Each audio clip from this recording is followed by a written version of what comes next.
grande surprise que je vous apprends que les politiques monétaires resteront ultra accommodantes durant plusieurs mois, plusieurs trimestres, voire même plusieurs années.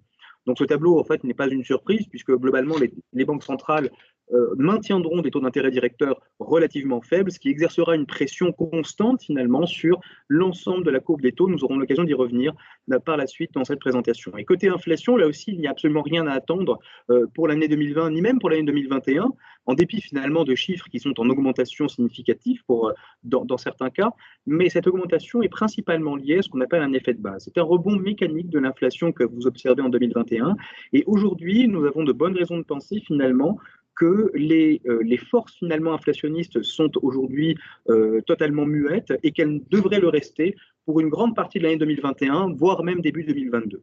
J'expliciterai ce point là aussi au cours de ma présentation. Donc les principaux messages, en gros, c'est un niveau d'activité qui ne reviendra pas à son niveau d'avant-crise, en tout cas pas dans l'immédiat, il faudra attendre sans doute 2022, une inflation qui restera atone et des politiques monétaires qui resteront extrêmement accommodantes. Et pour les raisons en fait, que je vais détailler par la suite, qui sont importantes à garder à l'esprit, d'une part, des niveaux d'endettement public qui nécessitent des taux très bas, et surtout en fait une fragilité bancaire au niveau de la zone euro qui nécessite là aussi des taux d'intérêt extrêmement faibles. C'est un peu le paradoxe, mais la nécessité impérieuse pour la BCE finalement de maintenir des taux d'intérêt très bas.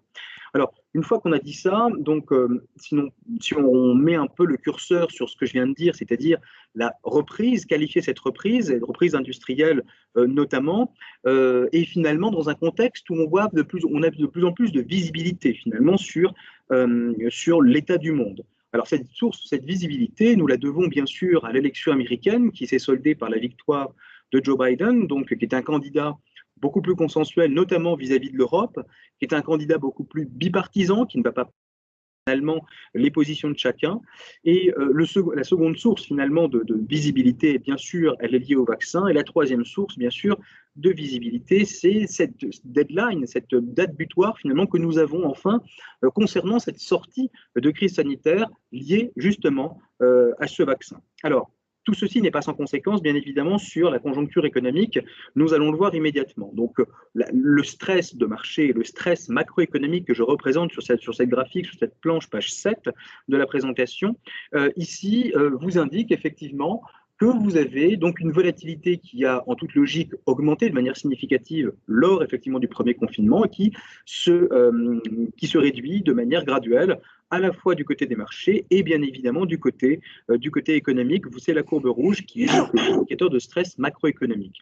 Mais vous constatez par ailleurs que ce stress macroéconomique comme le stress de marché résiste en quelque sorte, bute sur une forme de plancher qui était effectivement très bas avant la crise de la Covid-19. La volatilité implicite mesurée par ce qu'on appelle l'indicateur de stress de marché qui est le VIX. Ici, la courbe bleue était effectivement bloquée à un plancher à 10%, alors qu'aujourd'hui, vous voyez qu'elle peine finalement à franchir un plancher qui est 2 fois supérieur à 20%. Signe qu'on a certes une normalisation, mais que celle-ci n'est pas encore complète. Alors pourquoi elle n'est pas complète? C'est une des questions effectivement qu'il convient de répondre. Bon, premièrement, on a ce déficit de visibilité qui a marqué toute l'année 2019 et qui donne des signes effectivement d'atténuation. Alors le premier signe d'atténuation, bien sûr, c'est l'élection américaine avec la victoire de Joe Biden et qui a pour principale caractéristique de vouloir mener une politique extrêmement keynésienne, une politique de relance basée notamment sur une augmentation de la fiscalité, mais une augmentation très significative des dépenses de santé, des dépenses d'infrastructure. Comme vous pouvez le voir sur la page 8 de cette présentation, Joe Biden prévoyait sur un horizon de 10 ans, en supposant qu'il fasse 2 mandats, mais ça bien sûr tout le monde sait que ce n'est pas possible, mais si les démocrates venaient à cumuler 2 mandats d'affilée, eh bien le niveau de dépenses en matière d'infrastructure et de dépenses domestiques par ailleurs devrait atteindre 4 450 milliards de dollars, contre effectivement un président Trump qui n'aurait projeté que dépenser que 2 700 milliards de dollars. Donc ce sont des montants qui sont absolument pharaoniques évidemment, mais qui montrent effectivement à quel point le candidat démocrate a pour projet, a pour but finalement d'utiliser le feu budgétaire pour pouvoir justement relancer la dynamique économique aux États-Unis. Alors bien évidemment, ce plan de relance est un fait marquant finalement qui soutient les marchés, qui soutient bien sûr, qui soutiendra la politique économique, mais qui n'est pas sans conséquence d'ailleurs sur notamment la devise américaine et sur l'euro-dollar. Alors de manière anecdotique, aujourd'hui, vous l'avez sans doute vu, l'euro en fait est passé au-dessus des 1,20 dollars.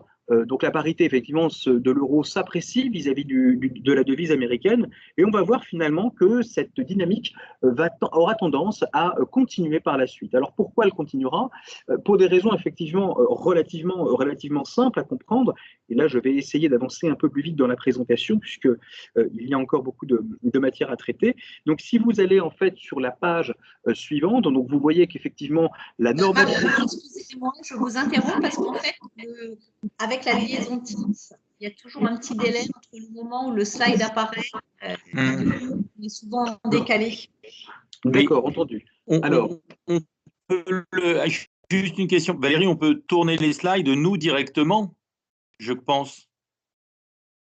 Ben, c'est comme vous voulez. Non, ça marche. Oui, non, mais c'est juste pour les gens qui interrogent. Vous pouvez, si moi, je tourne les slides au fur et à mesure que Mabrouk Chetouane les donne 9, 10, 11, 12.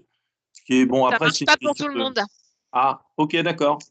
Et il y a souvent il y a toujours quelques minutes, en fait, enfin, quelques secondes de décalage. Du coup, il faut le temps d'annoncer le slide et qu'il apparaisse à l'écran. C'est toujours. Ok. Voilà, donc, on est 9. Voilà, donc si nous restons donc. Là, nous sommes donc sur la page, la slide numéro 8. Nous sommes d'accord, c'est bien le tableau finalement des dépenses. Et donc, si nous passons à la slide numéro 10, cette fois-ci, donc vous avez effectivement le taux de change, comme je l'indiquais. Il est encore sur la 10, il est en train d'avancer. D'accord, très bien. Donc, la slide numéro 10, donc vous voyez, donc je vais attendre que celle-ci se charge. Teams est effectivement très capricieux parce que là, il ne peut pas nous mettre la page 10. Bon, bah, si on doit s'arrêter à la page 10, ça va être un peu compliqué. Voilà. Donc moi, je visualise la page 10 du coup. Eh ben, ouais. Pas nous. Pas nous. Impeccable, elle est arrivée. Non, elle n'est pas arrivée. Là, mais je pense qu'effectivement, il ne faut pas que les autres tournent les slides parce que ça doit faire un petit peu de problème, je pense. Ok, d'accord. Non, mais il faut qu'une seule personne se charge des slides. On n'a toujours pas la 10, hein, Valérie. Oui, je vois bien. Et si quelqu'un d'autre prend la main, bah, ça doit être… Bon. C'est Valérie Voisin qui a la main, c'est écrit sur l'écran. Mais j'ai un Teams qui ne veut pas avancer les pages.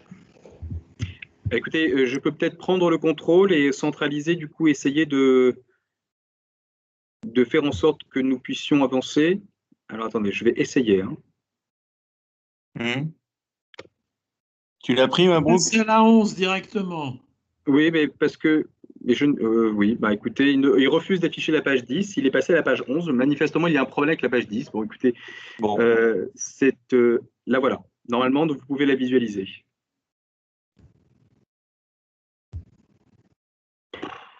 Oh non, mais qu'est-ce qui se passe? Bon. Attendez, la 10, on l'a vue. Ouais, bah écoutez… Bon, c'est assez intriguant. Bon, écoutez, donc sur la page 10, qu'est-ce que je notais? Je notais tout simplement donc l'évolution de la devise américaine. Devise américaine qui aujourd'hui, bien sûr, est le sujet de beaucoup d'attention, tout simplement parce que, comme je vous l'indiquais, nous avons franchi la barre fatidique des 1,20, qui est un seuil psychologique. Je ne touche à rien et pourtant j'ai l'impression que ça continue de défiler, c'est assez incroyable. Et donc vous avez sur le graphique de gauche donc le taux de change euro-dollar qui, comme vous le voyez, effectivement a tendance à s'apprécier au moment des crises, c'est-à-dire que le dollar montre effectivement des signes d'appréciation lorsque le stress de marché augmente, et ça c'est bien sûr la thématique de la valeur refuge qui joue. Or là finalement la crise s'estompant, le virus réduisant finalement en intensité, vous avez donc une crise sanitaire qui commence finalement à montrer quelques signes de faiblesse. Et donc, in fine, vous avez mécaniquement un rebond de la devise européenne et un affaiblissement de la devise américaine. Alors, quand on regarde finalement les choses sous un autre angle, qui est quand on regarde finalement le taux de change effectif du dollar, c'est-à-dire le taux de change qui tient compte finalement des principaux partenaires commerciaux finalement des États-Unis. Donc on pondère ce taux de change des liens commerciaux qu'entretient les États-Unis avec ses principaux partenaires d'échange. Eh bien, vous voyez finalement sur le graphique de droite, page 10, que ce taux de change finalement affiche une forme de cyclicité. Sur longue période, depuis 1994, donc le taux de change affiche donc des phases haussières, des phases baissières et une nouvelle phase haussière qui semble effectivement prendre fin. Donc, c'est le signe finalement qu'on est arrivé à la fin d'un espèce de super cycle sur le dollar qui aujourd'hui touche à sa fin. Donc, on a ça concorde finalement avec non seulement la montée en puissance, si je puis dire, supplémentaire de la Chine sur le plan commercial, l'alternance politique qu'on observe aux États-Unis, et in fine, donc aussi une Europe politique qui est en train finalement de s'éveiller, contrairement aux dernières années où on avait plutôt des pays européens qui avaient tendance à ne pas se mettre d'accord sur ce qu'il fallait faire. Or là, la crise du coronavirus a mis les Européens finalement dos au mur et les a contraints finalement à devoir se coordonner pour pouvoir mener une action concrète et précise et efficace au niveau économique. Alors, ça, bien évidemment, ça implique pour le dollar, en gros, la conclusion de tout ça, c'est que globalement, on va rentrer dans un cycle de dépréciation finalement de la devise américaine. Dépréciation qui ne se fera pas bien sûr d'un coup, qui va être un mécanisme graduel et qui devrait effectivement entraîner par la suite une appréciation relative effectivement de la devise européenne par rapport à la devise américaine. Donc ça, effectivement, d'un point de vue change, ça va entraîner quand même des modifications substantielles, que ce soit du côté de l'inflation, que ce soit du côté également des marchés d'actifs risqués, puisque globalement, ça va renchérir en quelque sorte le coût d'un investissement en Europe. Donc ça, c'est le premier point.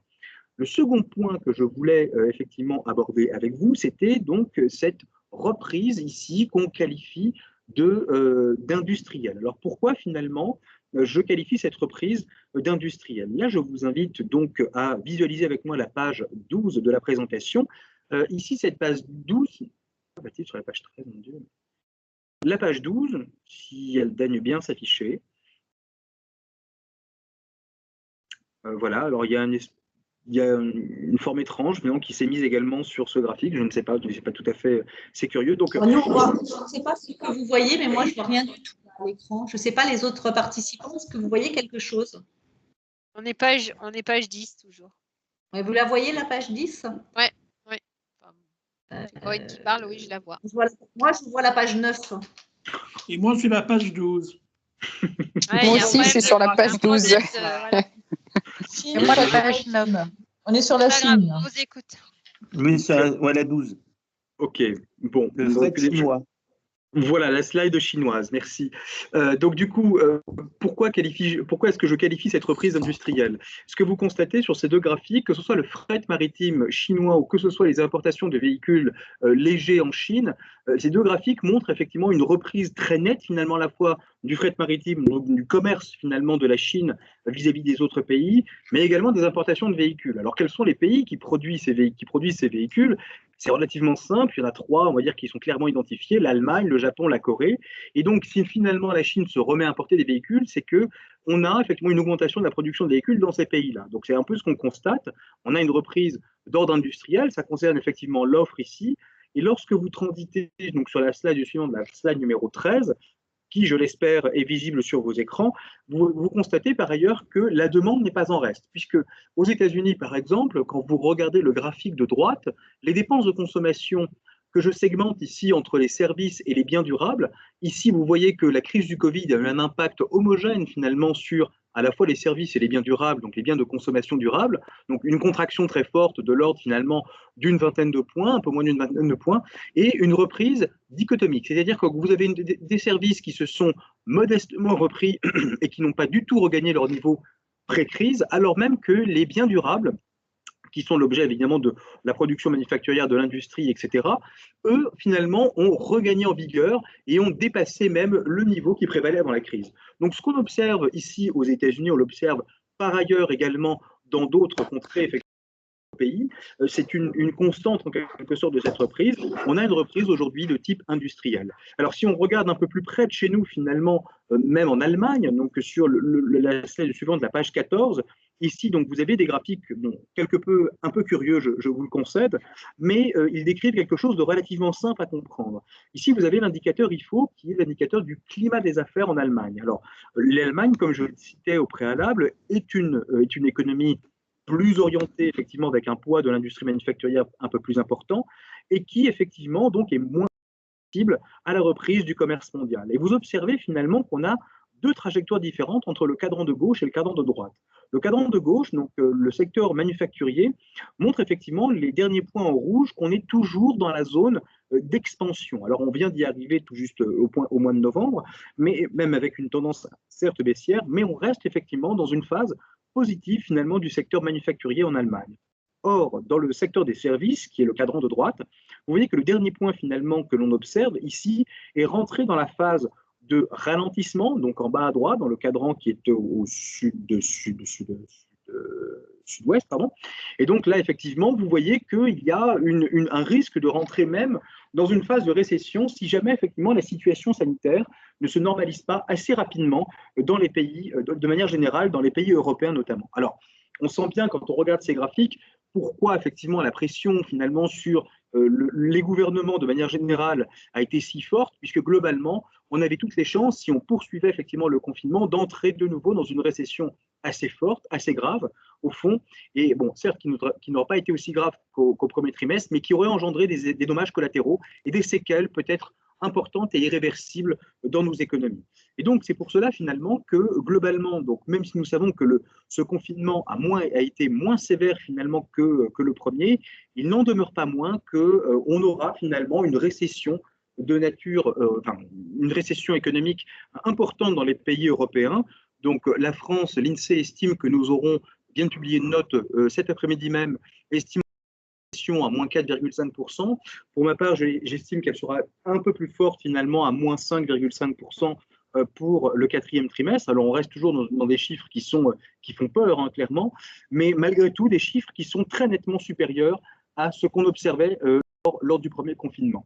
Alors, ce qui est extrêmement dommageable finalement dans cette histoire, c'est bien évidemment le déficit de confiance finalement de la part des ménages, des investisseurs, et ce manque de confiance effectivement risque de peser de manière durable. Alors, il y a deux façons de le voir. La première façon de le voir, c'est en allant, donc je vous l'illustre ici. Alors, j'aimerais juste savoir sur quelle page vous êtes collectivement. Est-ce que vous visualisez la page 17 ? 17. Ah, ok, manifestement les choses sont rentrées dans l'ordre, donc vous arrivez tous, enfin tout le monde voit les mêmes choses. Alors, vous avez sur le graphique de gauche, ici la confiance des ménages au niveau européen, d'accord, et la variation du nombre de cas en abscisse pour 100 000 habitants. Bien évidemment, dès l'instant où vous avez un nombre de cas qui passe en territoire positif, vous avez effectivement une confiance qui se dégrade de manière significative. Et bien évidemment, le point le plus fort a été le mois d'avril. Et dès l'instant où le nombre de cas finalement diminue, la confiance revient et l'économie repart. Donc ça, c'est véritablement une constante finalement aujourd'hui que l'on observe. Et soyons clairs, il ne faut pas non plus être dupe. Le vaccin effectivement permettra de comprimer, de ralentir la propagation du virus, c'est certain, il n'entraînera pas une disparition immédiate de ce dernier. Donc ça veut dire que globalement, le nombre de cas risque effectivement encore de fluctuer jusqu'à effectivement ce que la vaccination soit généralisée par ailleurs, et de fluctuer à la hausse par ailleurs, certains n'excluent pas effectivement une troisième vague. Donc c'est un risque effectivement qui demeure dans nos économies, et ce risque effectivement se traduit par un déficit de confiance qui va effectivement peser sur les moteurs principaux de la croissance européenne, à savoir la consommation. Vous le voyez sur le graphique de gauche, ici, page 19, la consommation des ménages, la confiance portée dans le secteur de la consommation notamment, reste très en deçà finalement de ce qu'elle était avant la crise et montre toutes les peines du monde finalement à se redresser. Quand vous interrogez les entreprises à l'échelle européenne, encore une fois, sur les facteurs qui limitent bien évidemment leur production, vous voyez que bien évidemment ce qu'ils répondent en premier, donc cette enquête est assez riche en informations puisque les chefs d'entreprise peuvent se prononcer sur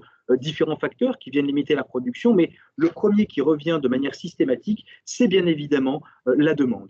Et vous voyez sur le graphique de droite, aujourd'hui, quand on regarde, la demande est le principal facteur bloquant quand on le compare, je n'ai pas mis toutes les courbes, mais quand on le compare à d'autres facteurs, à savoir l'investissement, les conditions financières, voire même finalement le niveau, bien sûr, la capacité de recrutement, tous ces points-là ne constituent pas des facteurs bloquants significatifs. En revanche, la demande aujourd'hui est un facteur extrêmement pénalisant pour les entreprises. Donc c'est pour ça on comprend aisément finalement qu'il est impératif, il est nécessaire finalement d'avoir de la confiance finalement pour pouvoir restaurer la dynamique économique. Et pourquoi cette confiance aujourd'hui est-elle aussi mal en point finalement?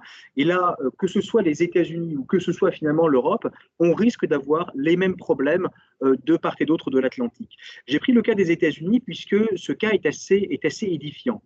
Quand vous regardez, on a tous en tête à peu près le nombre d'emplois qui ont été détruits par la crise, c'est-à-dire pas loin de 26 millions d'emplois détruits au cours du mois d'avril et du mois de mai. Donc les États-Unis sont entrés, on va dire, avec un mois de retard dans la crise sanitaire, dans la crise économique par rapport à l'Europe. Eh bien, 26 millions d'emplois, c'est un chiffre qui fait bien évidemment peur. Et tout le monde garde en tête également la vitesse avec laquelle les États-Unis ont récupéré une grande partie de ces emplois perdus. C'est-à-dire pas loin de 12 millions au mois de septembre-octobre. Alors 12 millions.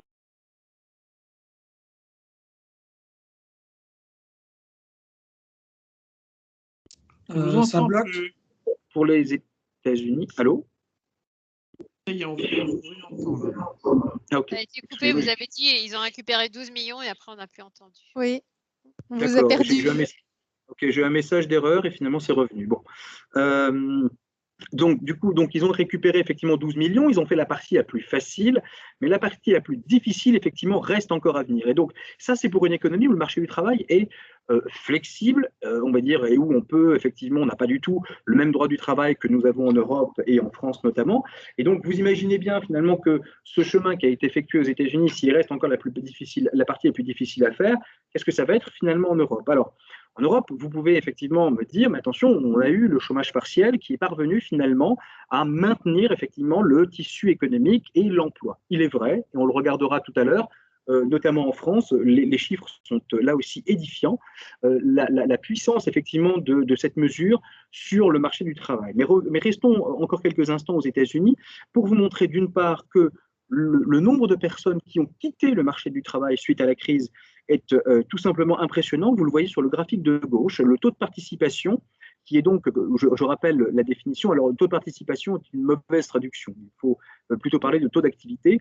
Effectivement, donc le taux d'activité aux États-Unis a atteint un niveau qu'on avait observé au milieu des années 70. Donc vous voyez que la contraction, effectivement, qui était très forte suite à la crise, correspond tout simplement à des sorties sur le marché du travail. Les personnes sont tout simplement parties du marché du travail américain.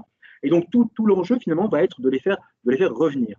Mais bien sûr, vous doutez bien de la conséquence immédiate qu'entraîne un regain, finalement. Il y a deux conséquences qu'entraîne justement ce phénomène de départ du marché du travail et de retour. Le départ, ça entraîne effectivement une augmentation des gains de productivité. C'est ce qu'on observe sur le graphique qui est en haut à droite. La productivité du travail a augmenté de manière significative, mais c'est quelque chose que nous voyons à travers finalement chaque contraction économique. Donc, vous voyez, en 2008-2009, on a eu exactement le même phénomène. Il va se poursuivre et il va entraîner effectivement une pression désinflationniste sur les salaires. C'est pour ça qu'au départ, je disais que finalement, la partie non cyclique de l'inflation, la partie structurelle de l'inflation n'est pas prête aujourd'hui, finalement, de repartir. Et aujourd'hui, la question finalement du retour de l'inflation paraît effectivement lointaine, encore une fois à ce stade, compte tenu des pressions qui existent sur le marché du travail et in fine sur les salaires. Donc, globalement, aujourd'hui, et cette thématique-là, vous la voyez, on l'observe très bien aux États-Unis, on l'observe également très très bien en zone euro, puisque globalement, quand vous regardez sur la slide suivante, la slide numéro 22, mince, je suis allé trop loin, hop, slide numéro 22 ici, vous observez en zone euro sur le graphique de droite l'effondrement du salaire par tête et la connexion qui existe entre la courbe bleu foncé, donc ce salaire par tête exprimé en glissement annuel, et l'inflation. Globalement, vous avez deux courbes qui se suivent de manière assez proche, en tout cas dans le passé, qui se suivent un peu moins aujourd'hui. C'est la fameuse thématique de ce qu'on appelle l'équation de Phillips chez les économistes qui a perdu en vigueur. Mais globalement, aujourd'hui, il y a toutes les raisons de penser que l'inflation va perdre en vigueur, va ralentir de nouveau, pour justement entrer, donc on le voit encore aujourd'hui, en territoire négatif. Aujourd'hui, il n'y a pas un seul pays européen qui observe une inflation positive. Et si je me réfère finalement à nos projections pour 2020, nous avons une inflation pour la zone euro qui est de l'ordre de 0,2% et et tout juste inférieure à 1% pour 2021. Donc vous voyez que la thématique inflationniste n'est pas en fait au goût du jour, que ce soit en Europe ou que ce soit aux États-Unis. Et donc, in fine, ça exercera une pression supplémentaire sur la Banque centrale, soit pour en faire plus, en quelque sorte, puisque quelque part le mandat ne sera pas effectivement rempli. Donc c'est un peu dans cette ligne, dans cette veine finalement que va s'installer Christine Lagarde le 10 décembre prochain, lors de son comité de politique monétaire, soit effectivement peut-être à modifier in fine un jour sa règle de politique monétaire. Mais bon, là on est sur des débats qui sont assez lointains et qui concernent plutôt, qui relèvent plutôt de la philosophie de la politique monétaire.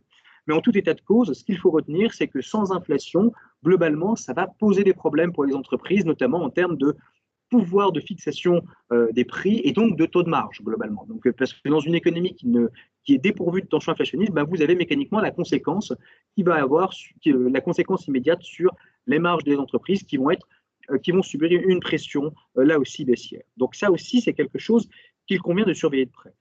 Maintenant, la grande question qu'il convient de se poser derrière, c'est comment peut-on faire pour finalement réduire ces pressions désinflationnistes, déflationnistes, redynamiser le tissu économique, comment faire en quelque sorte pour relancer la machine. Alors là, je vais tenter, je dis bien tenter, d'aller sur la slide numéro 28 de ma présentation. Ce n'est pas gagné. Alors, 25. Alors, vous m'entendez toujours ? Oui, on est slide 23, sauf erreur. Et là, on a changé 24, 25. Un petit effort encore. Moi, écoute, je pense, mon team est en train de mouliner, ce qui n'annonce rien de bon. Alors, slide 25. On est slide 25, Mabrouk. Oui, ben, je suis manifestement bloqué à la slide 25. Bon. Donc, voilà. Ok, merci Guillaume. Donc je vais essayer d'avancer. Donc là, ça ne fonctionne pas, décidément. Donc la slide suivante, donc la slide 28 que j'essaie de commenter, donc nous permet finalement de visualiser donc l'effort qui a été consenti, notamment en France, en matière de politique budgétaire. Alors je rappelle simplement qu'en France, nous avons eu une contraction très significative de l'activité. Pas loin de 17 années de croissance ont été perdues en l'espace d'un semestre et nous avons récupéré 14 années au Q3. Donc aussi finalement que le gouvernement a mis en place les mesures, on va dire, nécessaires. Alors on peut discuter de l'amplitude de ces mesures évidemment, mais en tout état de cause, aujourd'hui, nous avons en fait récupéré une partie de la richesse perdue. Maintenant, le plus dur reste à faire. Alors je pense que là, vous avez un écran blanc, tout comme moi. Mon système. Non, on est toujours slide 25. Je suis navré pour ces problèmes de connexion, mais. Est-ce que Valérie, c'est toi, Mabrouk, qui a repris la main? Oui, mais je peux céder la main à la limite. Je peux essayer, ouais, je vais essayer, mais je ne garantis pas que ça marche mieux. Est-ce que. Alors, on est à quelle page? Là, ça bouge, on est revenu à 12. Et là, on est à 13. Bon,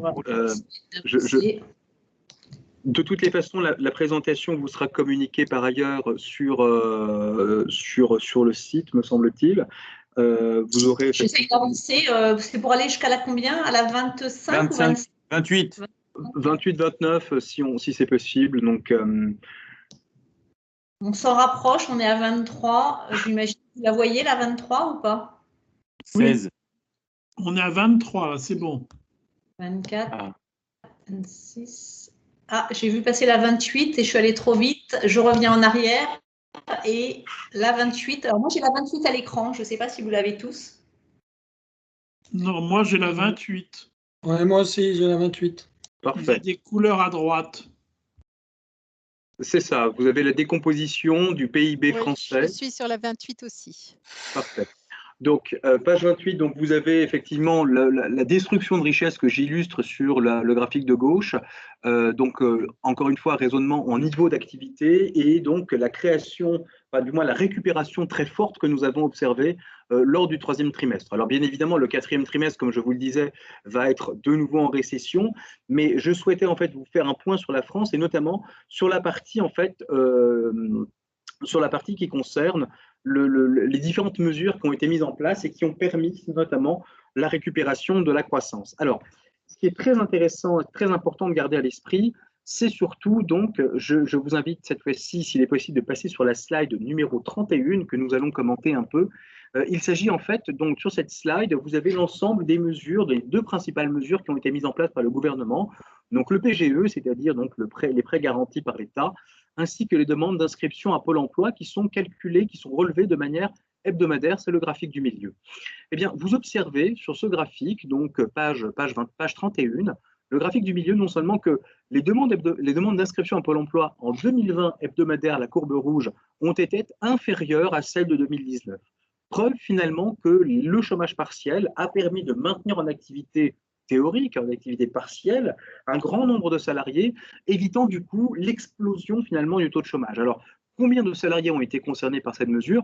Vous le voyez sur les bâtonnets qui sont à droite finalement de cette slide, toujours page 31, vous avez pas loin de 8,6 millions de salariés au mois d'avril qui ont été concernés par cette mesure de chômage partiel. C'est absolument colossal, effectivement. Donc, quand on connaît la taille de la population active française qui dépasse effectivement, qui atteint les 23-24 millions, vous avez pas loin finalement une partie très substantielle de celle-ci qui a été finalement mise au chômage partiel. Donc cette mesure a été bénéfique puisque globalement, sans celle-ci, on aurait eu une explosion du taux de chômage. Quant au PGE, vous voyez effectivement sa ventilation par secteur sur le diagramme de gauche.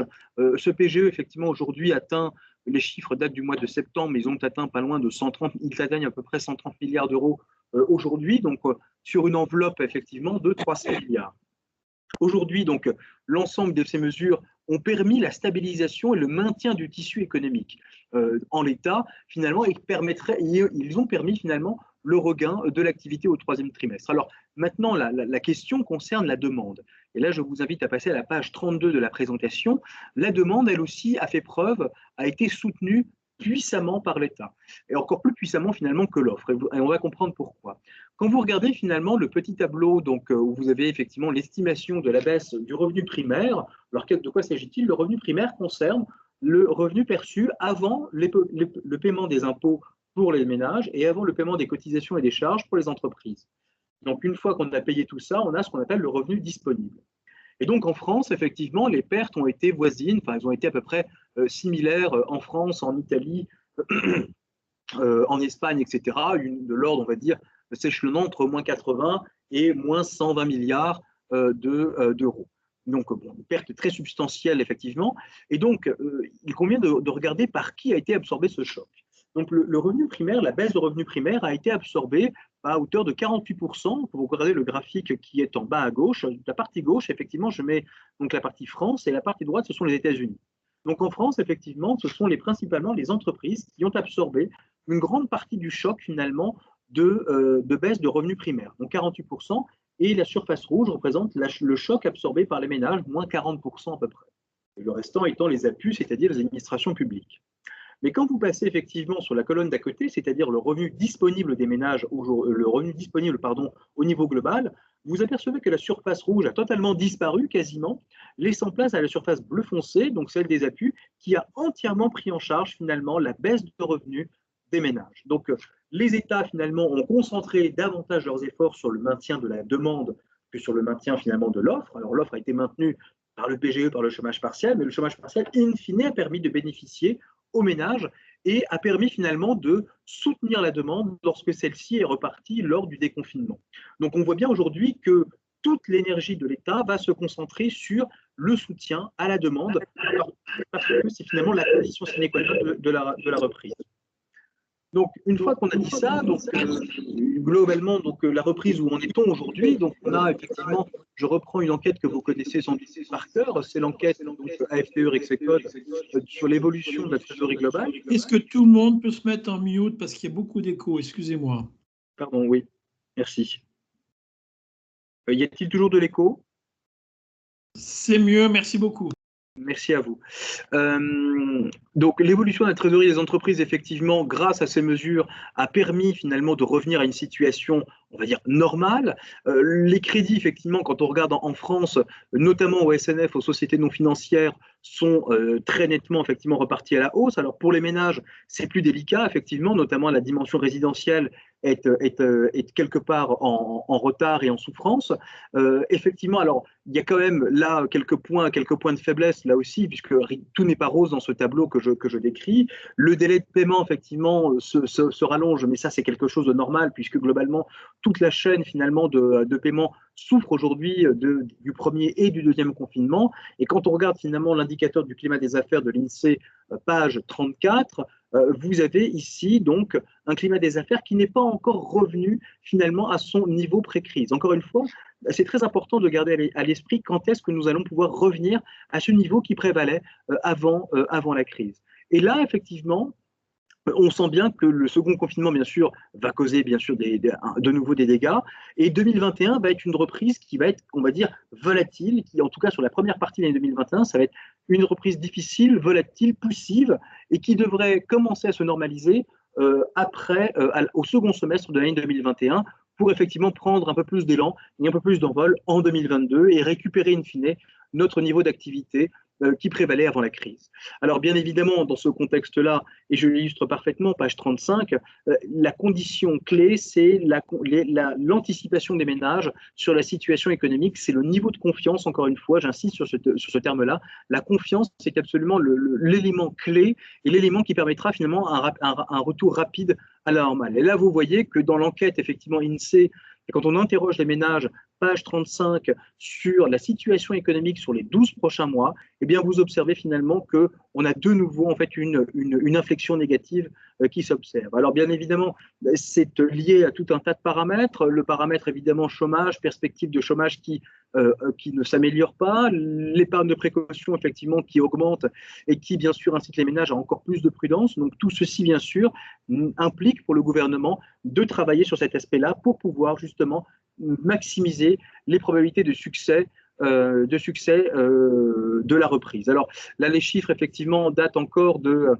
la semaine dernière, ça change assez régulièrement. J'ai rehaussé ma projection de croissance à moins 5,5, effectivement, de croissance pour la France, ça a été resté à moins 6,4.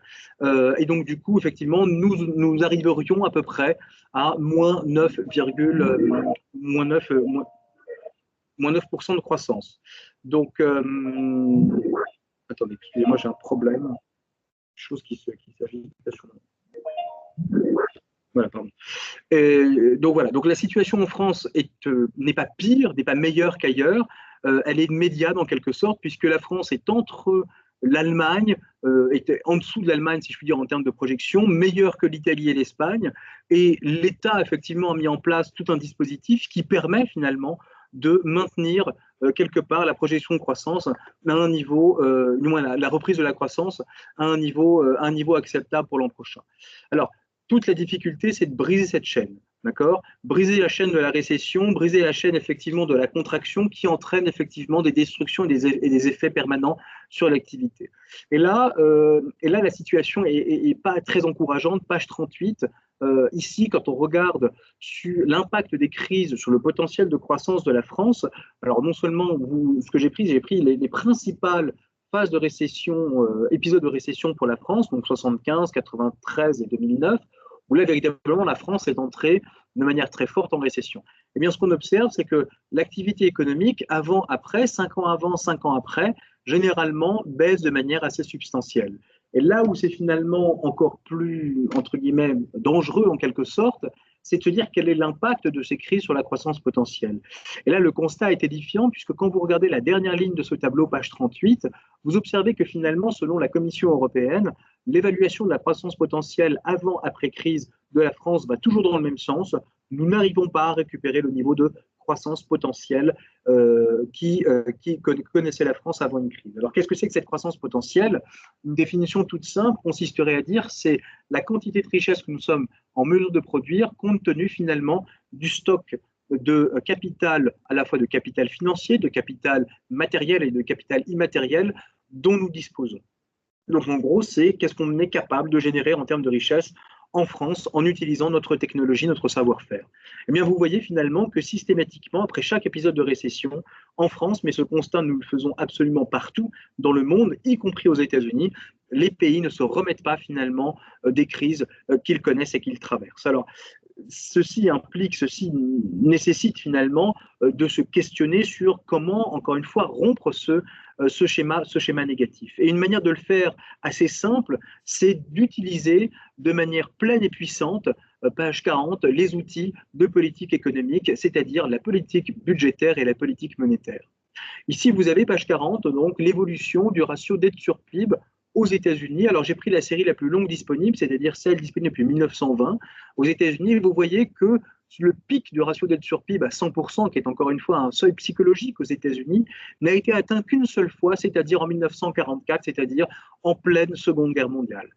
La différence que nous observons entre cet épisode des années 40 et finalement ce qu'on observe aujourd'hui, c'est que dans les années 40, vous aviez effectivement une croissance économique post-guerre, effectivement, qui était extrêmement forte dans le monde, qui était généralisée, alors que finalement, ici, on risque d'avoir, comme je le disais au départ, une croissance économique que je qualifie de dichotomique, c'est-à-dire des pays qui vont progresser plus vite, à des rythmes différents et avec des difficultés structurelles qui vont se manifester dans certains pays et qui ne se manifesteront pas par d'autres. Donc la croissance ne sera pas homogènement répartie dans le monde au cours des prochaines années. Ça, c'est une quasi-certitude que nous avons.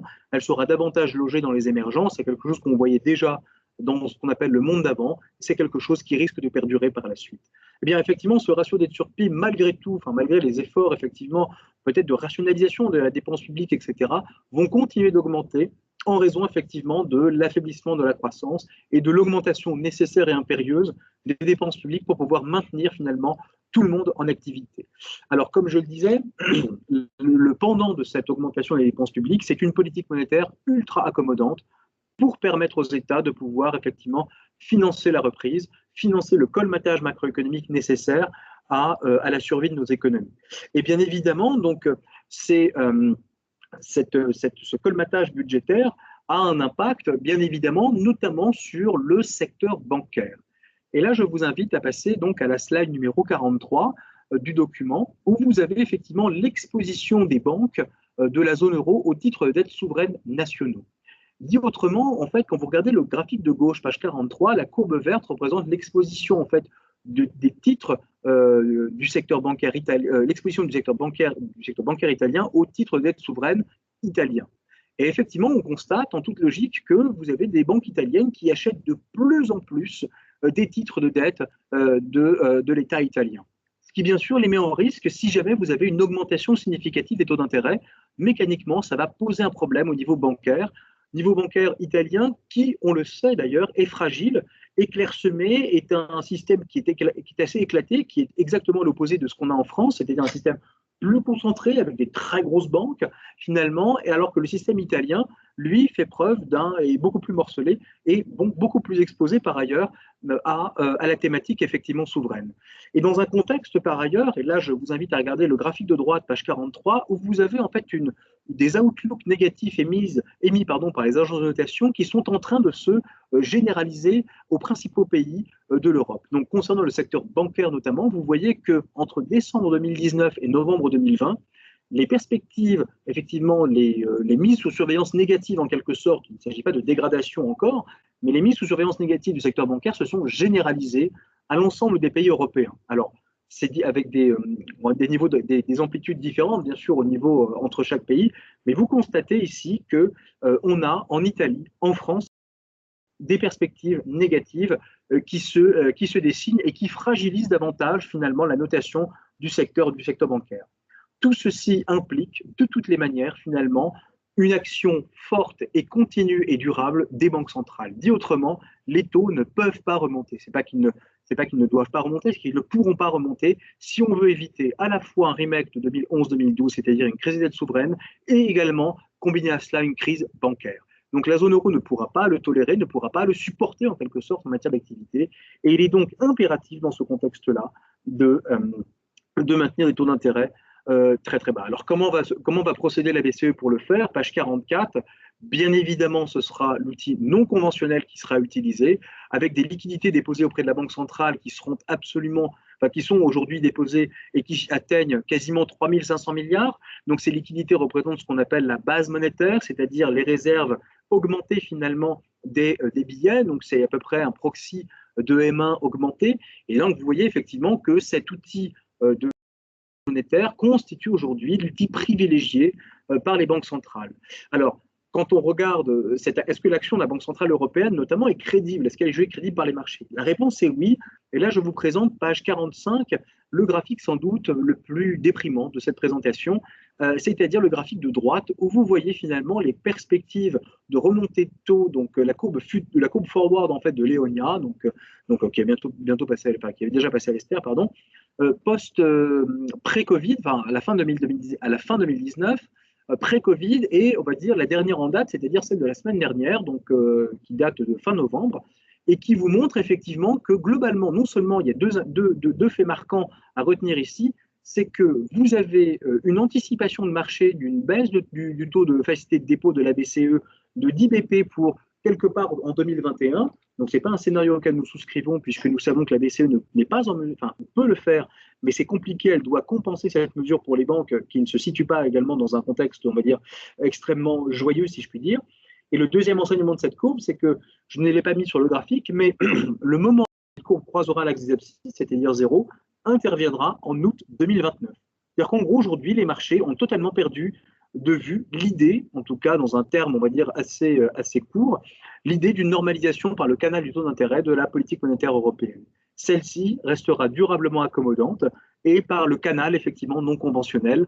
Ici, page 46 de la présentation, vous avez effectivement donc les différents programmes qui sont mis en place et que, bien évidemment, vous connaissez par cœur, donc le PSPP, le CSPP et surtout le PEPP, qui s'affranchit de toutes les règles effectivement de capital key de la BCE et qui surtout va aller chercher notamment des billets de trésorerie ou en tout cas des papiers que la BCE n'avait pas coutume d'acheter avant la crise du Covid. Alors, ce programme va être étendu, ce programme va de nouveau faire l'objet d'une extension en volume, en durée, lors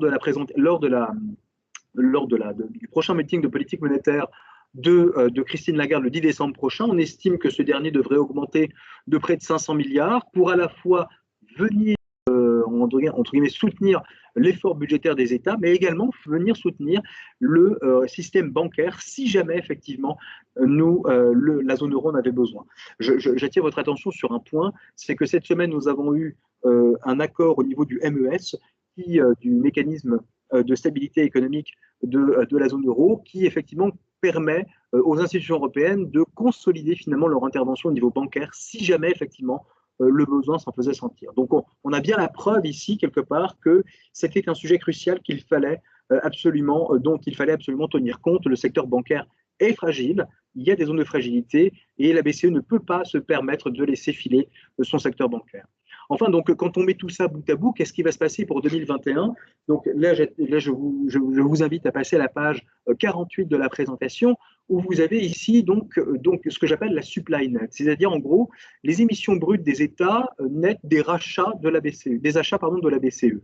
Et donc ici, quand on regarde la chronologie sur le graphique de gauche de cette supply net, vous observez que donc en 2015, date à laquelle effectivement on a eu le premier QE de Mario Draghi, on avait une supply net négative qui s'est renforcée, donc qui était encore plus négative en 2016, 2017, et puis finalement celle-ci s'est normalisée au fur et à mesure que la BCE normalisait son intervention sur les marchés obligataires. Et bien, ce qu'on observe, c'est une espèce de remake, finalement, de cet épisode de ce premier QE. Donc, le deuxième QE organisé en 2020, à l'arrivée, fin 2019, début 2020, avec l'arrivée de Christine Lagarde, va effectivement gagner en puissance en 2021, avec une hypothèse, effectivement, d'extension du PEPP, et donc pour atteindre une supply net qui serait voisine de celle de 2016, c'est-à-dire moins 324 milliards de déficit en quelque sorte de papier sur les taux, donc sur le marché obligataire. Donc vous voyez bien que dans ce contexte, il est virtuellement quelque part impossible d'observer finalement une augmentation très nette des taux d'intérêt. Alors, on n'exclut pas une normalisation, c'est-à-dire si les taux allemands descendent à moins 0,6 ou moins 0,7, qu'on ait finalement une normalisation vers moins 0,5, moins 0,4. Ce n'est pas pour nous un crack obligataire, c'est une normalisation. Mais cette normalisation ne va pas intervenir tout de suite, dans la mesure où, comme vous le voyez sur ce graphique, effectivement, la supply net risque d'être encore plus fortement négative en 2021 et elle va peser bien évidemment sur les pays, vous le voyez effectivement sur le graphique de droite, vous avez la ventilation de ce moins 324 milliards, principalement sur la France, l'Italie, l'Espagne et bien évidemment l'Allemagne. D'accord? Donc on a un contexte où le couvercle sera mis sur les taux. Et donc, que reste-t-il dans ce contexte-là? Il reste le marché du crédit. Donc le marché du crédit, page 49 de la présentation, le marché du crédit s'est normalisé. Alors, il est très intéressant de comparer ici l'Europe et les États-Unis. En Europe, la normalisation s'est faite de manière graduelle et on va dire assez lente en quelque sorte, puisque aujourd'hui, vous voyez que nous regagnons les niveaux que je qualifie ici de moyenne de long terme, exprimés ici avec les traits en pointillés en rouge. Donc globalement, cette métrique de valorisation qui rapporte donc le ratio du high yield, le high yield pardon, asset swap à l'investment grade, ici vous voyez que ce ratio est revenu vers quelque chose qui ressemble à la moyenne de long terme. Aux États-Unis, c'est sur le graphique de droite, l'histoire est un peu différente puisque la Fed, je vous rappelle, s'est mise à acheter de manière colossale à peu près tout ce qui existait sur le marché obligataire. Donc avec une enveloppe tout à fait conséquente, se donnant une enveloppe de 6 000 milliards de dollars d'achat de titres de dette, quels qu'ils soient publics, privés, peu importe. Et donc mécaniquement, la recovery a été extrêmement rapide et beaucoup plus erratique finalement. Donc quelque part, aujourd'hui, on a en Europe une reprise du marché du crédit qui a été plus lente, mais graduelle, mais beaucoup plus certaine, alors que celle du marché du crédit américain est beaucoup plus, on va dire, erratique, beaucoup plus chaotique. Ce qu'il faut attendre effectivement pour les prochains mois, c'est une poursuite finalement de cette recovery. Et la question que l'on pose derrière, au fond, c'est est-ce que en Europe, on va pouvoir effectivement acheter, la Banque Centrale Européenne achètera finalement des titres de dette de type high yield? Parce que c'est la grande question aujourd'hui que se posent les investisseurs. Quelle va être la prochaine munition que va dégainer la BCE pour effectivement protéger le marché en cas d'évolution adverse?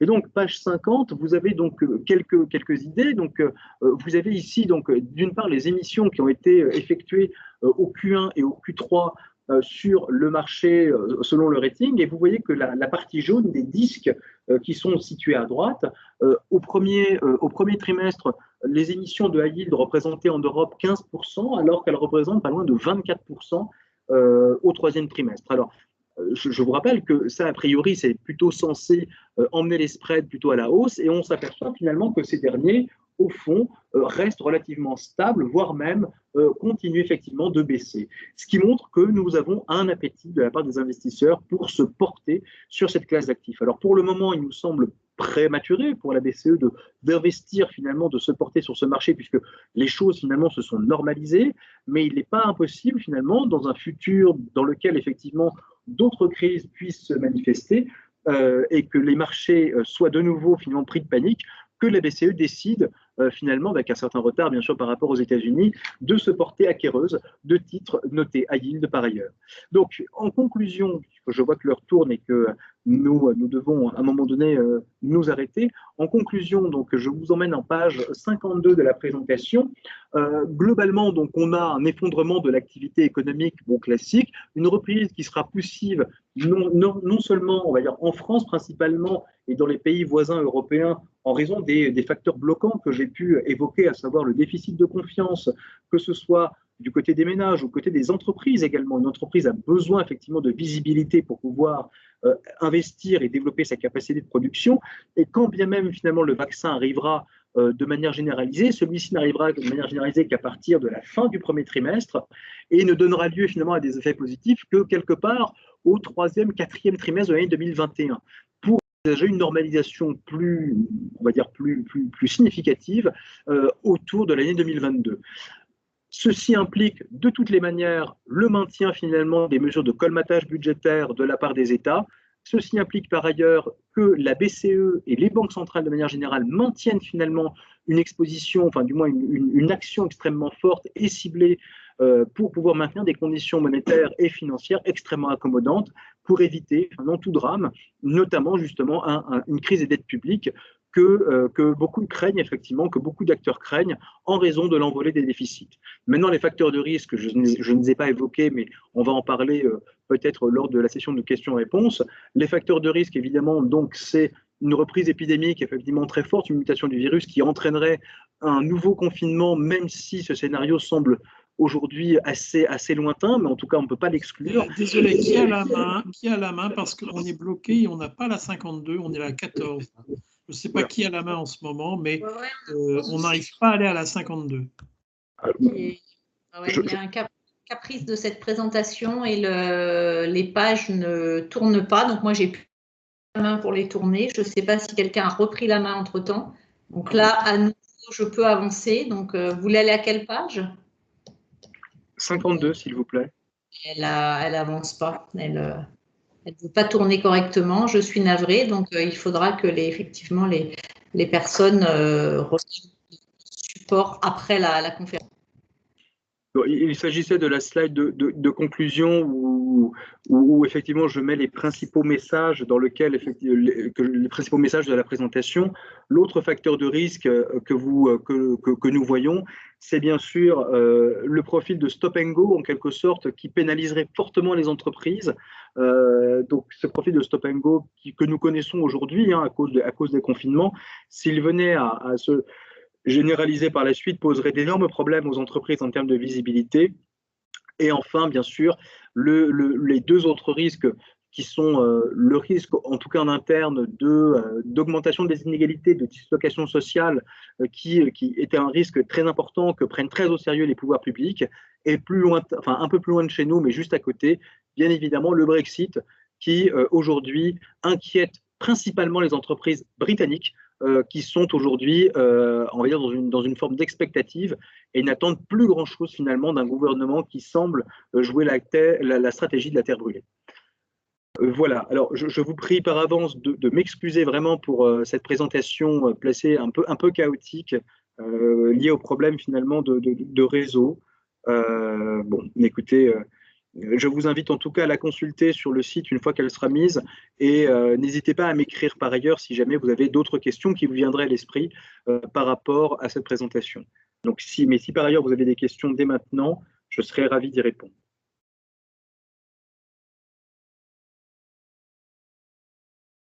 Valérie, est-ce que tu as noté ou tu as relevé dans les chats? Non, je n'ai pas vu passer de questions et donc je vous invite à ouvrir vos micros pour ceux qui souhaiteraient poser des questions. C'est l'occasion d'avoir un éclairage complémentaire si vous le souhaitez. Bon.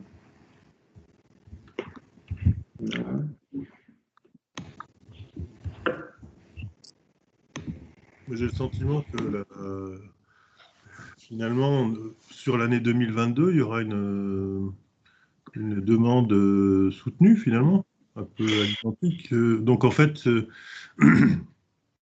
on se dit tous comment on va rembourser ses dettes. Donc, j'ai trouvé votre présentation très positive, finalement.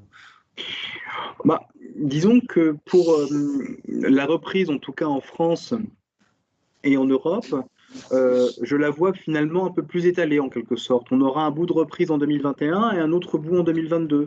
Donc, contrairement à d'autres pays finalement qui vont rebondir fortement en 2021 et qui vont finalement voir leur activité se tasser en 2022, ce qu'on peut finalement espérer pour l'année 2021-2022, pour ces 2 années-là, c'est une reprise qui s'étale un peu plus dans le temps en quelque sorte. Donc, et qui permettra finalement à un grand nombre d'acteurs de pouvoir revenir, puisqu'au fond, ce que l'on voit aujourd'hui, cette crise, là, elle pose un problème, c'est qu'elle dure.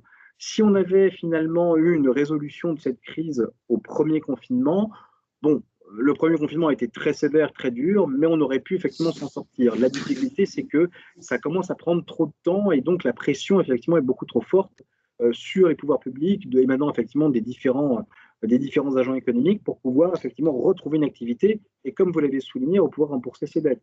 Donc, si on a une croissance qui dure un peu plus finalement qu'un seul semestre ou une seule année, c'est plutôt de bon augure pour la suite. Maintenant, effectivement, là, le second point, c'est qu'il faut trouver les relais de croissance nécessaires pour permettre à cette croissance de se stabiliser et pas non plus tomber dans le risque finalement d'un affaiblissement structurel de la croissance potentielle de notre économie. Mais si vous avez trouvé notre présentation positive, je suis vraiment content du coup. Et vous pensez que le tourisme va redémarrer? Alors ça fait vraiment partie des changements que je qualifie de beaucoup plus structurels, comportementaux. Si on fait un sondage aujourd'hui en demandant vacciné ou pas vacciné, êtes-vous prêt effectivement à reprendre l'avion pour voyager? Ça va revenir un jour, mais de manière très graduelle. C'est bien un secteur qui risque effectivement d'être durablement sinistré, c'est bien celui-ci.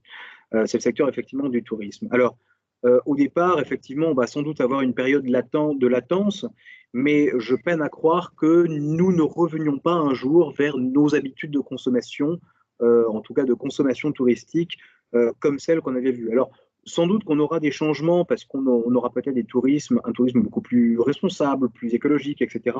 Mais je doute que nous restions effectivement cantonnés dans nos frontières et que plus jamais nous ne voyageons. Ça me paraît quand même une hypothèse beaucoup trop forte. Cela dit, ce mécanisme de normalisation prendra du temps. Donc le tourisme reviendra, mais là aussi, je pense qu'il reviendra, c'est vraiment la dernière partie qui reviendra, c'est-à-dire en 2022, fin 2022, quelque part dans ces eaux-là. Donc on risque d'avoir des taux bas jusqu'en 2029, c'est ça, la situation actuelle? En tout cas, l'anticipation de marché, hein, donc c'est-à-dire, ça c'est une information à prendre bien sûr avec des pincettes, puisque les anticipations de marché, vous voyez, elles bougent, vous le savez aussi bien que moi, elles bougent assez rapidement. En tout cas, en l'état actuel des choses, pour reprendre des données, on va dire peut-être un peu plus concrètes, quand vous regardez donc les anticipations du board de la Fed, donc du comité de politique monétaire, eux anticipent clairement une absence totale de normalisation de la politique monétaire par le canal des taux jusqu'en 2023. Donc, aux États-Unis, où les choses se passent quand même, on va dire, un tout petit peu mieux, où il y a un peu plus de marge de manœuvre, etc., eh bien, la politique monétaire n'est pas prête de se normaliser tout de suite. Donc, imaginez pour l'Europe ce que ça peut entraîner en matière de taux d'intérêt, en tout cas de perspective de taux d'intérêt à court terme. Donc globalement, il ne faudra pas anticiper quelque chose avant, une remontée de taux, si un jour on retrouve des taux d'intérêt de banque centrale positifs, ce ne sera pas avant 2023-2024, minimum. Mais est-ce que ça risque pas de fragiliser le secteur bancaire? C'est toutes les difficultés en fait de l'action qui est conduite. C'est-à-dire qu'en gros, on voit bien que la BCE est tiraillée entre des taux extrêmement courts et le besoin finalement pour le secteur bancaire d'avoir des marges bénéficiaires. Et c'est pour ça finalement que l'autre aspect que je n'ai pas traité ici, qui à mon avis effectivement fera l'objet de commentaires de la part de Christine Lagarde le décembre prochain, c'est un ajustement là aussi des TLTRO. Globalement, la fourniture de liquidités aux banques à des taux extrêmement préférentiels. Aujourd'hui, la BCE peut prêter, les banques peuvent emprunter jusqu'à moins 1% auprès de la BCE. Donc, ce sont des taux de financement qui sont extrêmement accommodants. Mais là encore, effectivement, si durablement les banques se voient contraintes de resserrer leurs conditions, leurs standards de crédit parce que les défauts augmentent, etc., c'est une fragilisation supplémentaire.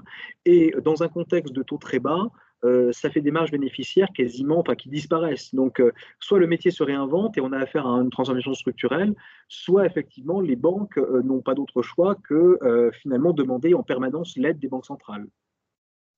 Si je reprends vos propos sur le tourisme, il faut s'attendre en France à une reprise lente.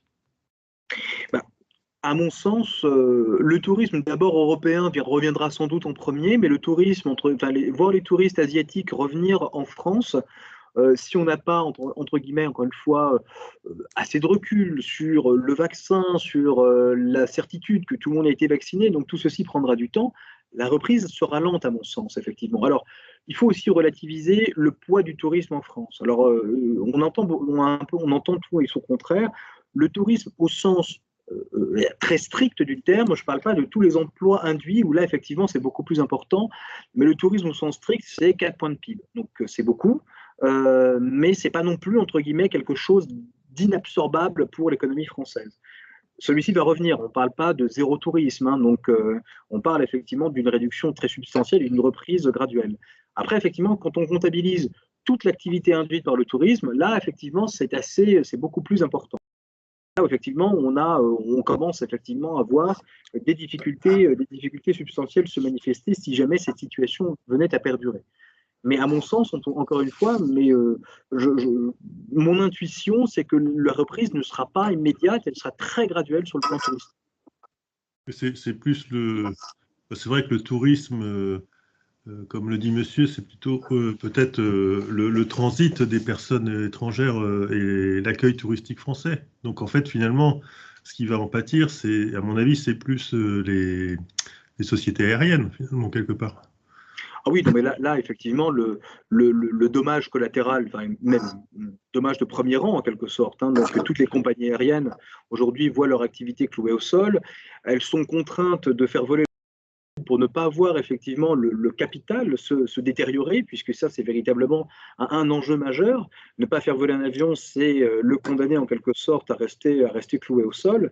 Et donc le secteur aérien effectivement va observer des difficultés très substantielles là aussi, mais qui sont en lien avec, là encore une fois, la situation sanitaire. Si on a aujourd'hui des vaccins qui donnent satisfaction, qui donnent effectivement toute confiance et tout crédit finalement dans une reprise normale de l'activité, il n'y a aucune raison pour que la situation ne se normalise pas.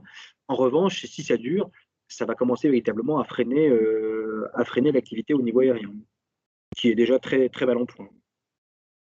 Petite question, Mabrouk, s'il te plaît.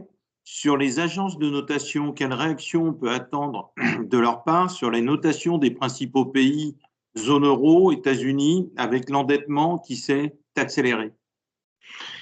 Écoute, là récemment, on a eu la revue en donc par Standard & Poor's qui a maintenu en fait son outlook à stable, alors même finalement que l'envolée des dépenses publiques était absolument colossale dans ce pays. Donc de manière générale, tous les pays ont vu leur ratio dette sur PIB augmenter de peu près 20 points, ce qui est absolument colossal.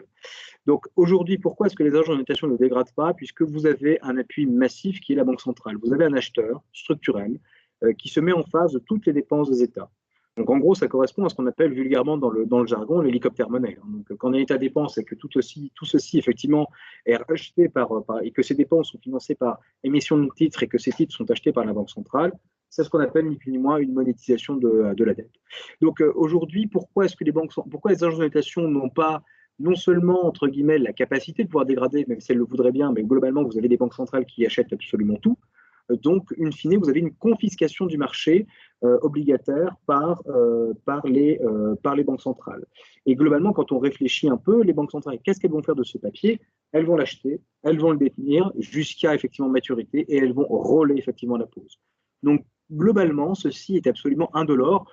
Certains d'ailleurs s'amusent à mesurer, à calculer une dette sans effectivement la dette Covid, et on s'aperçoit finalement, quand on fait la purge de ce qui a été dépensé, et qu'on revient sur une activité économique normale, il n'y a pas de raison de s'inquiéter finalement sur la trajectoire des dettes publiques. Là où on va devoir effectivement se poser des questions, c'est encore une fois si aucune économie ne se remet de cette crise de manière durable, c'est-à-dire si on a un potentiel de croissance qui est durablement affecté par cette crise, et là c'est le bon sens entre guillemets qui parle, si vous avez une entreprise qui est incapable de générer de la richesse pour rembourser ses dettes, qu'en est-il pour les États? La réponse c'est la même chose. Et donc la capacité des États à générer de la richesse implique effectivement le remboursement de la croissance. Mais ça, il faudra attendre effectivement de voir quelles vont être les séquelles de la crise.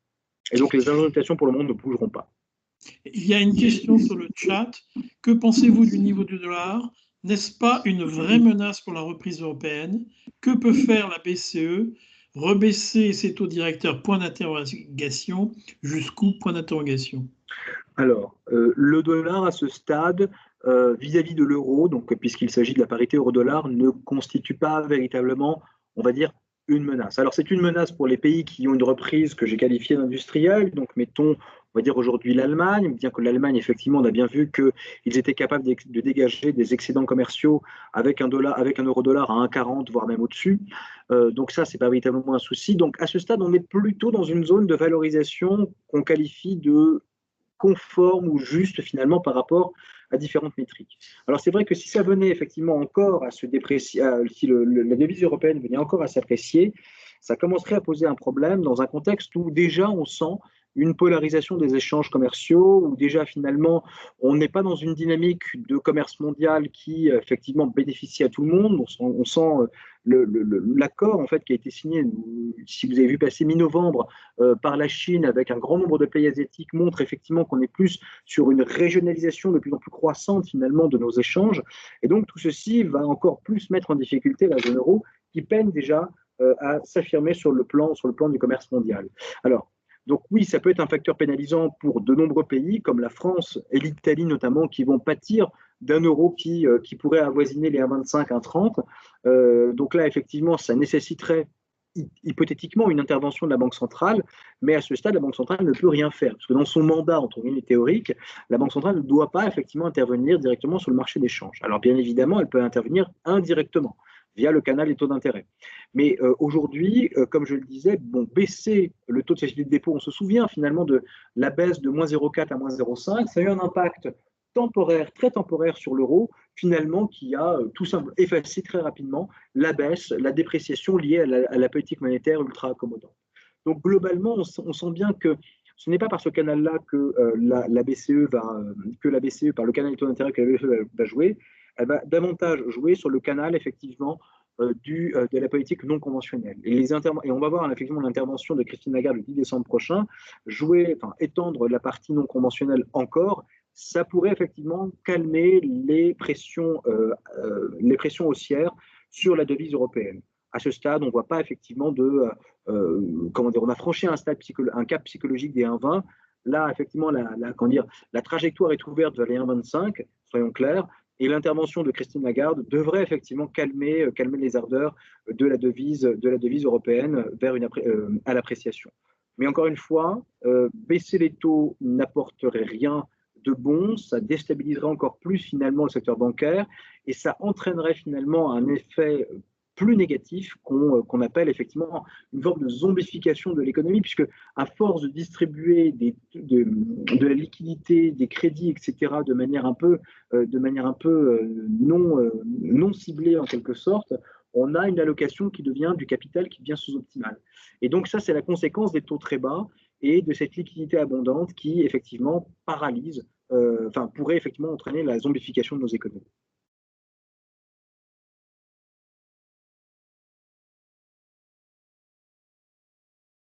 Valérie, s'il n'y a plus de questions, je te laisse conclure.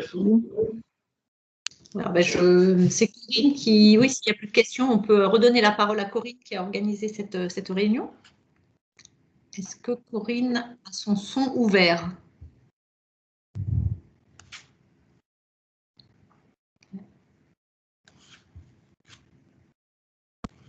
Est-ce que tu m'entends? Oui, très bien. Alors, moi, j'ai été dans le noir pendant 20 minutes.